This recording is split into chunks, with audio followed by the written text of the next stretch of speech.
Halo teman-teman, welcome back to my YouTube channel. Jumpa lagi dengan saya, Dr. Budi. Kali ini kita akan membahas suatu penyakit faringitis ya teman-teman, dan juga bagaimana meracik obat-obat untuk pasien-pasien yang mengalami faringitis akut. Simak ya teman-teman.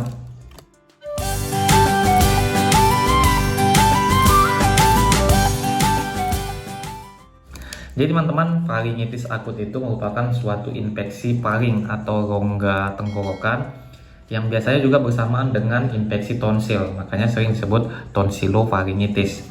Nah, di sini kita akan mencoba untuk meracik obat-obat yang biasa digunakan untuk mengatasi faringitis ya teman-teman.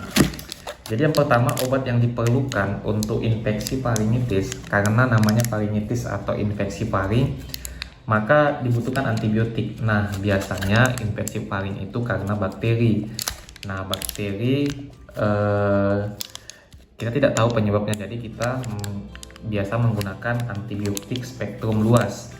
Antibiotik spektrum luas contohnya adalah amoxicillin, bisa juga cefixim ya teman-teman.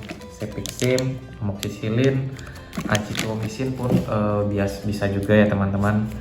Tapi paling sering adalah amoxicillin sama cefixim. Nah, ini obat cefixim ya teman-teman contohnya. Nah, digunakan minimal 5 hari ya teman-teman, jangan kurang dari 5 hari. Nah, biasanya habis 1 papan ya teman-teman, seperti ini.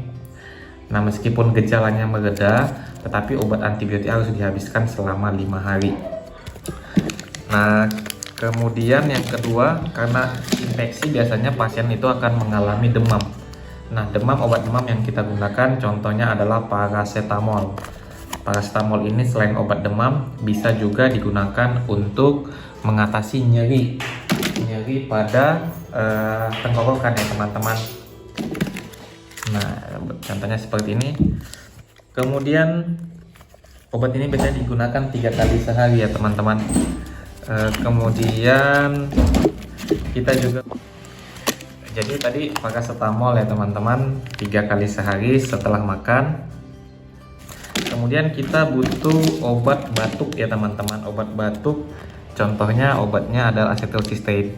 Nah, obat ini juga bisa meredakan inflamasi ya teman-teman. Selain obat pengencer dahak, bisa juga untuk meredakan inflamasi. Acetylcysteine ya teman-teman. Kemudian nah biasanya tuh untuk mengurangi tidak enak di perut, teman-teman juga butuh ranitidin ya teman-teman, untuk memproteksi lambung dari obat-obatan, dan juga terkadang pasien-pasien faringitis itu disertai rasa mual dan tidak enak di perut, maka butuh ranitidin ya teman-teman 2 kali sehari. Obat ini diminum sebelum makan, 15 menit sebelum makan. Kemudian biasanya sih setelah 4 hari itu pasiennya akan masa infeksinya akan mereda, maka beberapa dokter akan memberikan obat metilprednisolon ya teman-teman. Tapi obat ini jangan diberikan pada kasus akut. 1-2 hari infeksi tidak boleh ya teman-teman, nanti semakin memperberat infeksinya atau mengurangi efek dari antibiotiknya. Tapi obat ini biasa digunakan 4 hari setelah masa infeksi, artinya sudah masa peradangannya, infeksinya mereda, masa peradangannya mulai muncul, maka obat ini perlu digunakan untuk menekan proses peradangan ya teman-teman.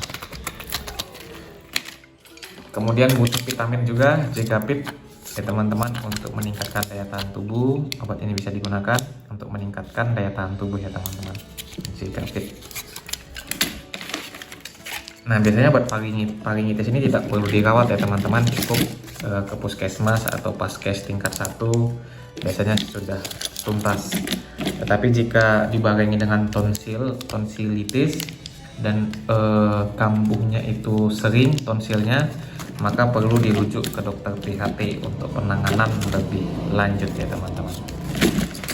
Jadi saya ulang ya teman-teman, obat yang digunakan adalah antibiotik seperti ini, acetylcysteine obat batuk sekaligus obat menekan peradangan, obat lambung perlu, obat demam, kemudian obat antiinflamasi steroid, kemudian Kemudian vitamin, multivitamin juga perlu digunakan ya teman-teman untuk meningkatkan daya tubuh.